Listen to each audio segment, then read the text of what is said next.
Olá, pessoal, sejam todos bem-vindos ao meu canal. Meu nome é Aníbal Azevedo e hoje a gente vai falar na nossa aula aí um pouquinho sobre clusterização ou separação de dados e é um tema interessante, importante na área de inteligência artificial, aprendizado de máquina, mais especificamente. E se você achar interessante, por favor, não esqueça de curtir, compartilhar, comentar para ajudar a divulgar esses nossos conteúdos do canal. Então, vamos à nossa aula. Clustering de dados, aí está a nossa capa, né?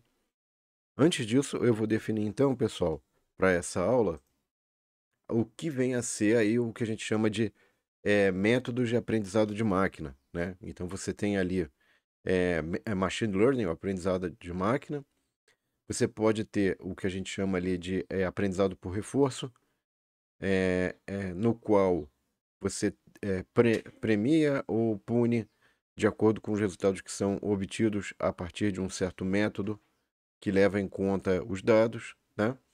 Aqui você tem o aprendizado supervisionado, que entraria a questão de, por exemplo, regressão linear, árvore de decisão, regressão logística talvez entraria aqui também, mas embora a gente poderia considerar a regressão logística como um método de classificação, tá? Isso tudo depende sempre de você ter uma base de dados e a partir dessa base de dados estabelecer aí, digamos assim, o quão bom é aquele método em função daqueles dados, tá? A gente também tem aqui métodos que não dependem de bases de dados para treinamento, então por isso que a gente chama de métodos de aprendizado não supervisionado.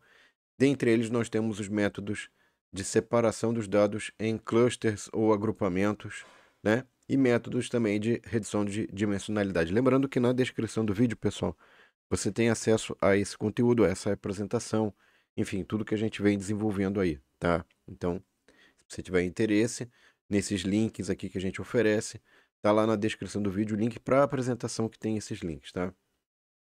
Então, o que acontece é que a gente fala muito de inteligência artificial, de métodos para inteligência artificial, mas a verdade é que você veja aqui, eu não vou entrar nesse detalhe, é que você tem que toda uma preparação antes da aplicação desses modelos, que inclui inclusive qual é o objetivo que você tem que ter, ou que você tem, para a aplicação daqueles métodos. E aí isso vai influenciar na coleta, na preparação de dados, né? Seleção dos algoritmos, treinamento e teste do modelo até, enfim, a utilização de fato deste modelo, né? Aqui você tem um panorama geral, pessoal, mais amplo, com também algum detalhamento relativo ao que vem a ser, por exemplo, os algoritmos associados a problemas nos quais eu vou aplicar métodos supervisionados. Então, eu posso ter os algoritmos de regressão, classificação, métodos combinados, ou combinação de métodos, que são ensembles, né? Redes neurais, BAS, e também métodos de Vector Support Machines, né? Enfim. O ponto importante é que quando você vai usar os métodos supervisionados, sempre você vai ter que separar os seus dados em dados que estão com uma classificação, né? Eh, as classificações possíveis. Você vai treinar o seu modelo nisso, para saber, de acordo com um conjunto de treinamento, quais dados foram corretamente classificados ou incorretamente classificados, e verificando qual foi a eficiência da predição daquele modelo que você está usando, você depois vai carregar essa informação, essa capacidade do modelo de previsão que foi construída a partir dos dados de treino. Você vai fazer uma verificação da eficiência desse modelo para os dados de teste, para os quais você já conhece também a classificação, mas você não usa eles para construir um modelo. Esse é o ponto importante. Por quê? Porque você quer ver a capacidade do modelo lidar com informações desconhecidas a partir de informações conhecidas, tá? Outra possibilidade, que são os métodos não supervisionados, ou algoritmos não supervisionados, os algoritmos de clusterização, que é o que a gente vai falar nesse vídeo de hoje. Se você tiver interesse em outros algoritmos, põe aí nos comentários. Quem sabe, de repente, a gente faz aí algo mais específico, né? E aí tem a questão da redução da dimensionalidade, regras, associação de regras a partir da mineração de dados, enfim. Então aí você tem outros algoritmos não supervisionados, tá? Mas o ponto importante é que você não utiliza, digamos assim, o training set vai carregar, digamos assim, todas as informações que vão ser usadas para montar a regrinha que o seu sisteminha vai funcionar. Então, na hora que você pegar um conjunto de teste, né, você também pode ter uma predição do modelo, só que qual que é a diferença aqui? Aqui eu não tenho uma fase de treinamento que pode ser muito cara, inclusive, né? Por quê? Porque eu extraio características, vetores de características do problema, e esses vetores de características vão ser utilizados, são informações que são utilizadas para saber onde cada informação deve ser colocada. Isso vai ficar mais claro mais para frente, tá? Mas a ideia é que os algoritmos não supervisionados, eles vão olhar as características do problema. Eles não vão ficar olhando os dados e, a partir dos dados, tentar dizer o que, que é o que. E isso revela, de certa forma, uma dependência dos métodos supervisionados dos dados, né? E os não supervisionados não dependem, assim, tanto dos dados. Claro que essas características vêm dos dados também, mas o que você guarda é um pouco, você está tentando obter uma estrutura geral e você depois vai aplicar isso para tudo, tá? Aqui você tem uma curiosidade, métodos supervisionados, classicamente métodos de redes neurais, são várias possibilidades de topologia, mas são dependentes grandemente, de grande parte e de muitos dados para terem uma boa eficiência. Então, de modo geral, redes neurais são muito versáteis, são muito boas, têm um bom desempenho, mas a contrapartida você precisa de ter muitos dados, muitas informações, para que, independentemente do tipo de arquitetura, que é o que a gente está verificando aqui, você tenha um bom desempenho, tá? Então deixa eu sair um pouquinho da frente aqui, ó. Possíveis arquiteturas. Tem vários links aí sobre os vários tipos e cada uma tem um contexto, seja para processamento de voz, imagem, texto. Tem aí arquiteturas interessantes para cada tipo de problema, tá? Aqui, pessoal, eu queria colocar essa questão que quando você vai falar de regressão, se você usa poucos dados, você eventualmente pode ter um modelo que não identifica direito as tendências ou os padrões daqueles dados quando você está tentando fazer uma previsão, ou montar um modelo de previsão baseado em regressão. Aqui você já pode usar um conjunto de dados um pouco maior e ter um modelo mais adequado na identificação de padrões e tendências para aqueles dados. E aqui você teria o que a gente chama de overfitting, que não é o desejado. Por quê? Porque overfitting é você estar tornando o seu modelo muito dependente daquela base de dados, e se aparecer uma base de dados de um problema relacionado, mas que seja de um dia diferente, de uma semana diferente, o modelo não tem uma capacidade de generalização. Então, o ideal é não ser um modelo tão frágil como esse primeiro, poucos dados, excessivamente treinado nos dados que você passou, não tem uma diversidade, não tem uma variedade de dados, e aqui eu consigo identificar o padrão, a tendência daqueles dados. Da mesma forma, a classificação, pessoal, constitui o quê? Ao invés de você obter um equacionamento para identificar para onde vai uma previsão de demanda, de produto, enfim, do que você quiser, aqui na classificação eu quero rotular. Essencialmente eu estou fazendo uma rotulagem. Eu quero saber quem é azul e quem é vermelho, seria positivo ou negativo. Então, os contextos onde isso pode ser aplicado são variados, eu vou mostrar alguns daqui a pouco, tá? E o ponto importante aqui é que eu passei poucos dados e o meu modelo ficou frágil. Passei um número mais adequado de dados e aqui eu já consegui uma generalização boa, apesar do que a minha classificação ela tem erros. Esse cara aqui eu considerei vermelho, mas na verdade ele é azul, e esse aqui eu considerei azul, mas na verdade eles são vermelhos, né? Esses dois. Agora aqui eu já fiz um negócio muito bom, mas eventualmente ele não tem uma capacidade de generalização boa, Porque se eu mudar esses dados ou se eu acrescentar valores aqui ao longo do tempo, isso pode não ter o mesmo desempenho que está tendo agora, que é excelente na classificação, mas eu perdi a minha capacidade de generalização, tá? Finalmente entramos na questão da clusterização ou agrupamento, pessoal, de forma mais formal, né? Mas a ideia geral é que, se você for olhar, você tem aí um conjunto de dados e baseado numa medida de distância que identifica o quão próximos são os dados. Então você precisa de uma medida que verifica semelhança, distância entre esses dados.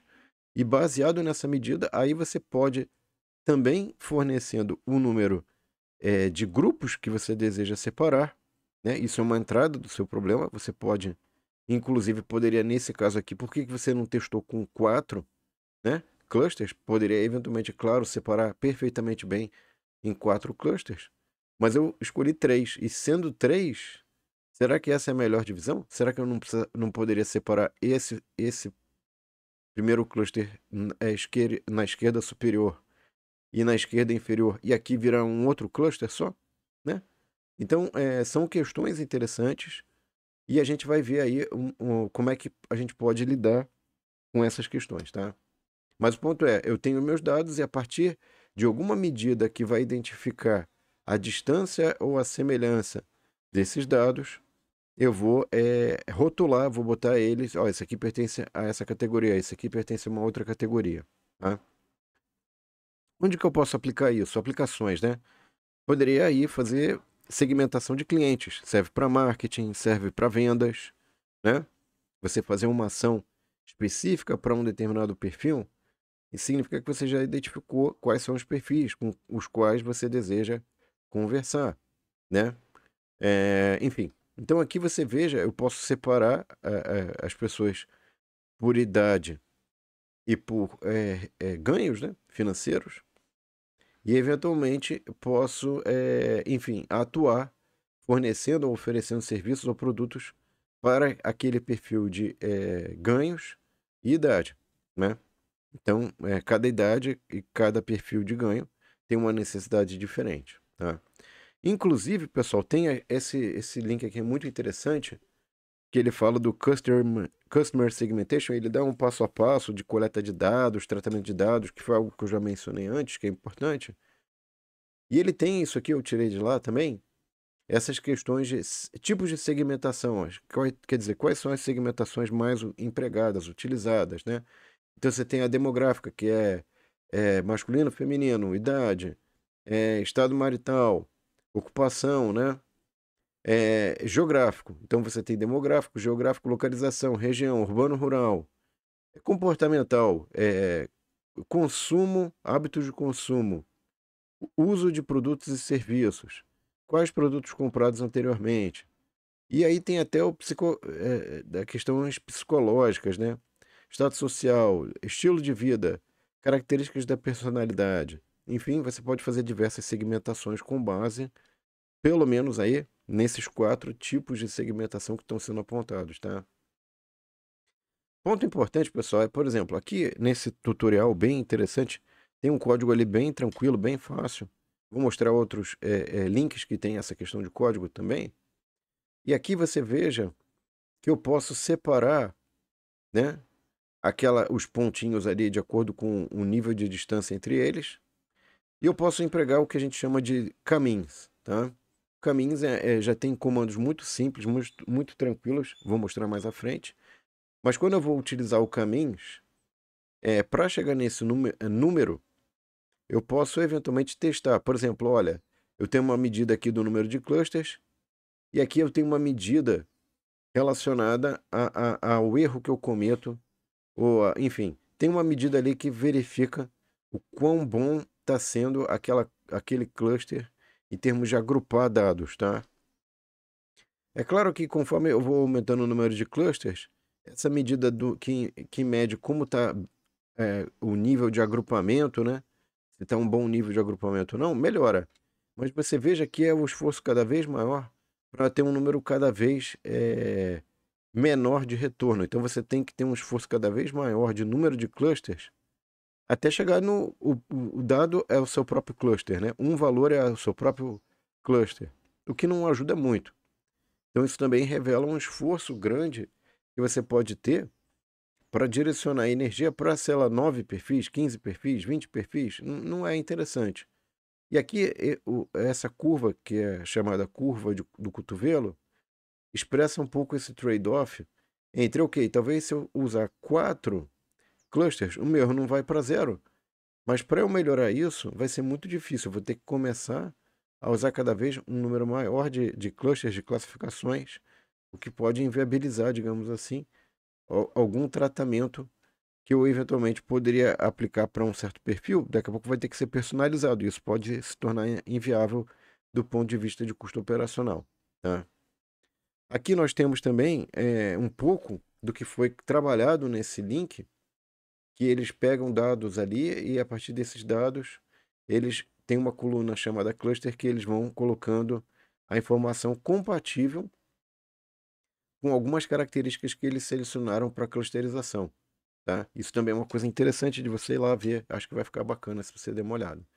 Aqui a gente tem uma outra situação, pessoal, que é a clusterização de clientes, segmentação para segmentação de clientes, né?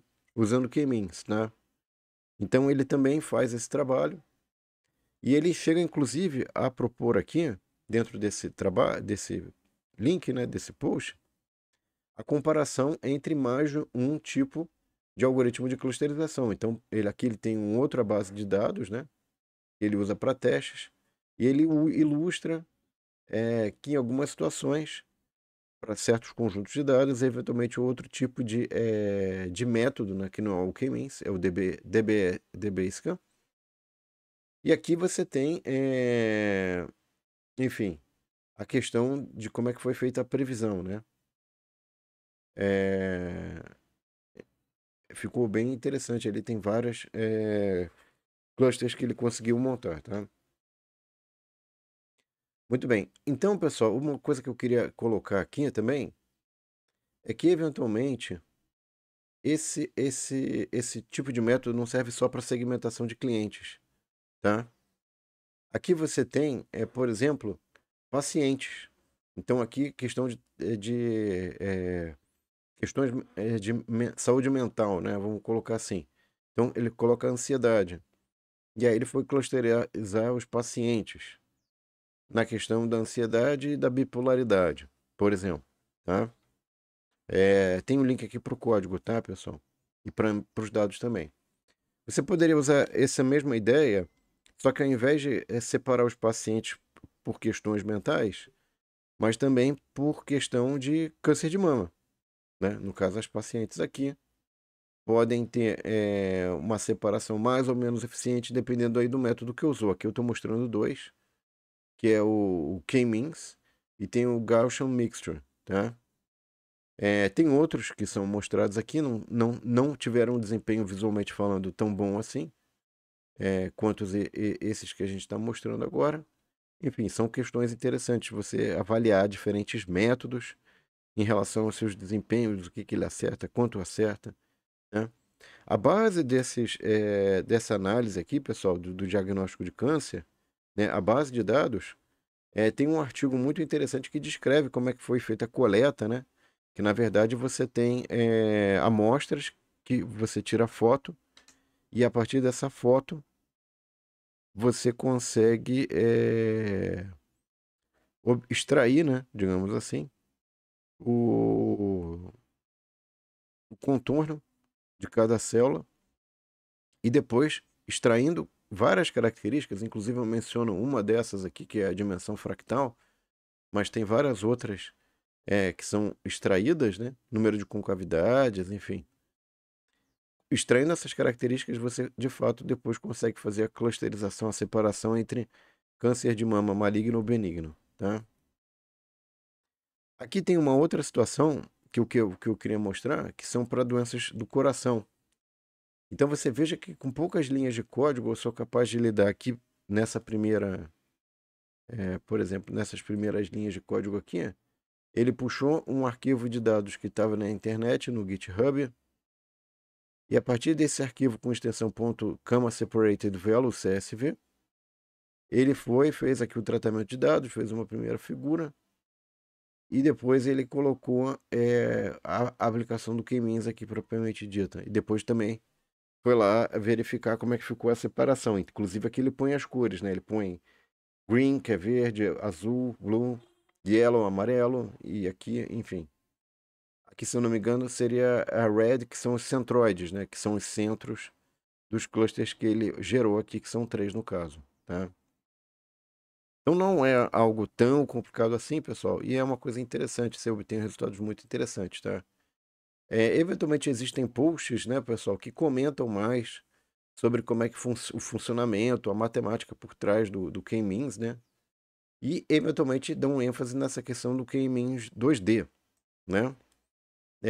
Aqui tem mais detalhamentos, deixa eu sair da frente, sobre a questão da classificação do câncer de mama, né? Incluindo aí a questão de, enfim, coleta, tratamento de dados, detecção de outliers, ajustes, né, de treino e teste do modelo e padronização para, enfim, depois ser aplicado o modelo propriamente dito. E é claro, você pode fazer o Principal Component Analysis, que é o PCA, que é uma técnica para analisar quais são, né, como é que você poderia visualizar bidimensionalmente algo que tem muitas características, tá? Aqui tem o gráfico de correlação das características, isso é algo interessante também de você obter para eliminação de redundâncias ou características que são próximas, né? Aqui você já tem uma outra situação relacionando aí com e sem principal componente na análise. Aqui tem uma outra técnica de tratamento de eliminação de redundâncias dos dados, né? E aí você tem desempenhos diferentes que são comparados ali, tá? Aqui, novamente, são mais links sobre a questão da base de dados, né? Para câncer de mama. Mas aqui tem outros trabalhos, né? Que são associados à questão do câncer de mama, mas olham outras características que não estão contempladas nessa base de dados inicial aqui, tá? É bem interessante também. Muito bem. E aí, pessoal, o que acontece é que aqui, ó, aqui eu tenho um detalhamento, né, para 2D daquela situação que foi mencionada dessa base de dados do Brace Cancer Coimbra Dataset. Aqui eu tenho como é que você poderia mostrar ou trabalhar a questão de exibir os valores, os dados, os clusters em 2D ou em 3D, né? Como é que você poderia fazer cada uma das situações ali. E aqui a questão que eu havia falado de redução de dimensionalidade através de uma análise de análise principal de componentes, tá? Se vocês quiserem, lembre aí, pessoal, de comentar para a gente, enfim, avaliar possíveis temas aí para o canal, né? Então aqui, antes do PCA, depois do PCA, Principal Component Analysis, né? E aqui você tem, inclusive, também a separação dos dados, como é que ficou e tudo. Enfim, esse post aí também traz isso que é bem interessante. Esse outro post, na verdade, pessoal, ele trata, né? Quando você aplica o Principal Component Analysis, ele vai olhar os 3 principais componentes. E nesse caso aqui, com apenas 3 componentes, eu consegui explicar 95% da variância. O que significa isso do ponto de vista estatístico? Você não precisaria usar as 9 características para fazer uma boa separação dos dados, por exemplo. Tá? Muito bem. Então, só recordando aqui, pessoal, a gente pode vir a trabalhar com dados da internet, dados que você obtém de base de dados, enfim, Excel, HTML, CSV. Depois você vai ter que eventualmente tomar o cuidado de fazer ajustes nesses dados, né? Olhando questão de valores faltantes, formatação, normalização, para daí depois sim aí começar a pensar na aplicação de métodos de clusterização, por exemplo, tá? E né, claro, você não precisa escolher um ou outro, mas você pode combinar métodos de clusterização ou de outras situações de aprendizado de máquina, você também pode combinar. O nome disso é Ensemble em inglês, né? Ou comitê de máquinas, por exemplo, né? Mas, enfim, tem uma série de aplicações e podem resultar em uma melhoria de performance de classificação como ele está mostrando nessas figurinhas aqui. Deixa eu sair da frente, né? Que ele combinou Logistical Regression, Random Forest e RBF, né? Enfim, então dá para usar? Dá. Tem alguns materiais ali, alguns links no material que podem ajudar. Aqui você tem essa tendência, né, pessoal, de usar em hospitais cada vez mais essa coisa da inteligência artificial, esses métodos que eu estou comentando aqui, estão cada vez mais presentes na questão dos hospitais. Além disso, eu tenho inclusive um relógio muito bacana, muito interessante, que cuida dessa questão de monitorar indicadores da sua saúde, né? Não é o Apple, não é o Apple Watch, é outro relógio, tá? E aí você tem inclusive posts hoje em dia que nem são tão novos assim, que falam para você, ó, se você quiser, você pode pegar os dados ali que se foram gerados e analisar com Python, enfim, é bem interessante também, tá? E isso leva à questão, né, pessoal, inclusive que saiu essa publicação, se aqui no caso mais específico para o ChatGPT, na medicina, é a questão de aplicações, vantagens, limitações, né, considerações éticas do uso do ChatGPT para a saúde. Né? Você vai ter um doutor ChatGPT, né? E ainda indo mais longe ainda, né, pessoal? Hoje a gente já tem avatares para fazer apresentações. Eu aqui não sou um avatar, eu estou aqui falando com vocês, não sou avatar. Mas poderia ser um avatar. E agora imagina que você tem um avatar para médico, um avatar de tudo, para cada coisa, para cada especialidade, né? Enfim, aqui você veja que essa questão de atendimento ao cliente, por exemplo, que já não é uma questão tão complexa, eu diria assim, com tantas discussões, para captação de dados e depois eventual encaminhamento e armazenamento desses dados, um avatar, por exemplo, poderia ser algo interessante para muitas situações, né? Aqui, pessoal, colocando uma coisa importante, a gente falou de 2 métodos, né? Mas existem muitos métodos de clusterização e dependendo do conjunto de dados, um método pode se sair melhor do que o outro, né? O mais adequado para um critério, para um decisor, enfim, tá? Nesse sentido também tem esse outro link que eu acho muito importante, que fala dos possíveis algoritmos e mostra os códigos, é muito detalhado, é muito bem feito, muito bom também esse aqui, tá? E a gente poderia tratar ou lidar com isso, pessoal, pegar esses indicadores de saúde, né, que foram calculados ou obtidos e fazer padrões de desenho dentro de mapas. Então a gente poderia eventualmente, dentro dos mapas, estabelecer clusters, né, de cores. Ó, fala assim, ó, se tem um determinado conjunto de métricas que está dentro dessa faixa, eu vou colocar todos eles na mesma categoria, portanto, eles são cluster da cor tal, e vou botar eles todos com uma certa cor, né? Ficaria também interessante. Aqui tem, inclusive, um link que fala de health services em Istambul, né? E aqui a gente tem uma outra situação que também mostra como é que eu poderia fazer esses desenhos, assim, regiões convexas, e depois botar pontinhos em cima dessas regiões convexas. Então você teria o cluster, né? Seria essas regiões convexas e quais pontinhos estão contidos dentro dessas regiões. Então você poderia ter 2 visualizações, a individualizada e a do cluster a qual aquela informação individualizada pertence, né? E é isso, pessoal. Espero que vocês tenham gostado. Não esqueça de curtir e compartilhar. E próxima aula, ó, o tema que a gente vai ter é esse aqui: mapas e padrões. A gente vai inclusive trazer códigos que a gente vai detalhar. A gente não vai ficar com uma visão tão ampla como foi essa aula. Eu vou pegar alguns códigos e vou mostrar e detalhar e explicar esses códigos e como é que isso pode ser usado para várias situações, incluindo o trabalho que a gente está desenvolvendo em disciplinas. Tá bom? Muito obrigado pela atenção de vocês e até a próxima, pessoal. Um abraço e até lá. Tchau!